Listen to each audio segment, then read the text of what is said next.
92 शब्द प्रति मिनट शुरू। अपराध को छिपाने में सहायता करना।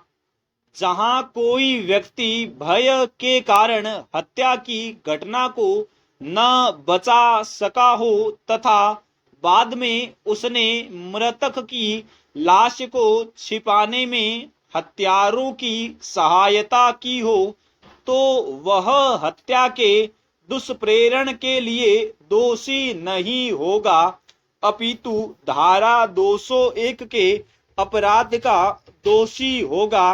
तथापि यदि वह संदेह के परे यह साबित करने में सफल हो जाता है कि उसने बाध्यता के कारण मृतक की लाश को छिपाने में हत्यारों की सहायता की थी, तो उसे दोषी नहीं माना जाएगा। लोक अभियोजक बनाम मुनि सामी के मामले में अभियुक्त ने हत्यारे से मृतक के आभूषण लिए तथा उन्हें छिपा दिया, जो बाद में बरामद किए गए। न्यायालय ने निर्णय दिया कि अभियुक्त का स्पष्ट आशय अभियुक्त को अपराध से बचाना था, अतः वह धारा 201 के अंतर्गत दोषी था।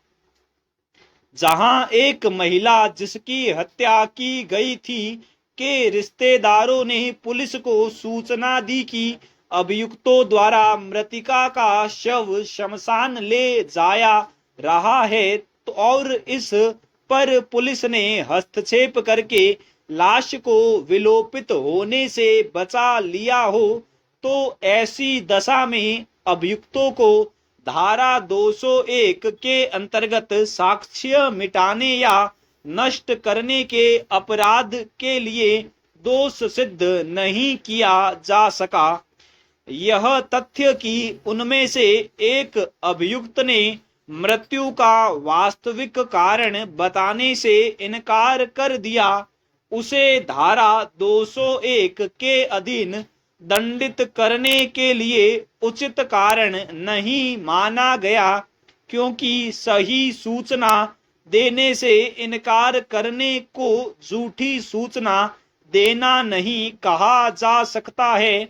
तथापि निवेदित है कि इस मामले में संभवतः अभियुक्त को हत्या के अपराध का साक्ष्य नष्ट करने के प्रयास के लिए धारा 201/511 के अंतर्गत सिद्ध दोष किया जाना उचित होता, क्योंकि यदि पुलिस समय रहते हस्तक्षेप न करती तो अभियुक्त लाश को नष्ट करने तथा हत्या के साक्ष्य को विलोपित करने में सफल हो जाते। उत्तर प्रदेश राज्य बनाम महेंद्र सिंह के प्रकरण में किसी अवैध जमाव के सदस्यों ने मिलकर 5 लोगों की नृशंस हत्या की तथा उनके शवों को दूर तक घसीटते हुए ले जाकर उसके टुकड़े टुकड़े करके उन्हें जलती आग में झोंक दिया। ऐसी दशा में उन्होंने न केवल धारा 201 का अपराध किया था, बल्कि वे दंड संहिता की धारा 302/149 के अंतर्गत भी दोषी थे। महेश महतो बनाम बिहार राज्य के मामले में अपीलार्थी महेश महतो तथा उसके बड़े भाई उमेश महतो को मीरा देवी, जो उमेश महतो की पत्नी थी, दहेज की मांग पूरी न होने के कारण उसकी हत्या कारित करने और हत्या के साक्ष्य का विलोपन करने हेतु शव को गंडक नदी में फेंक दिए जाने के लिए आरोपित किया गया था। सत्र न्यायालय ने मौखिक साक्ष्य तथा दस्तावेजी साक्ष्य के आधार पर दोनों को दोष सिद्ध ठहराया तथा भारतीय दंड संहिता की धारा 302, 201/34 के अधीन क्रमशः आजीवन कारावास तथा 7 वर्ष के कठोर कारावास से दंडाधिष्ट किया। उच्च न्यायालय द्वारा दोनों की अपीलें खारिज कर दी गई। उच्चतम न्यायालय में अपील के लिए विशेष इजाजत केवल अपीलार्थी को प्रदान की गई।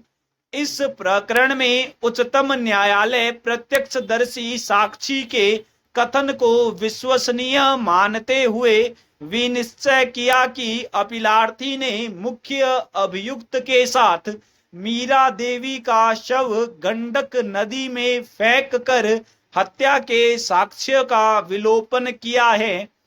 अतः उसकी धारा 201/34 के अधीन दोष सिद्धि उचित है, लेकिन धारा 302 के अधीन उसकी दोष सिद्धि अपास्त कर दी।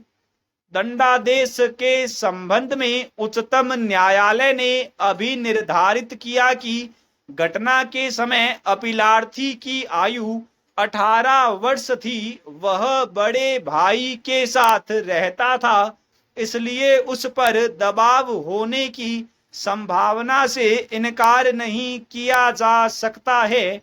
अतः दंडादेश 7 वर्ष से घटाकर पूर्व में भुगते गए दंडादेश तक कम कर दिया। स्टॉप।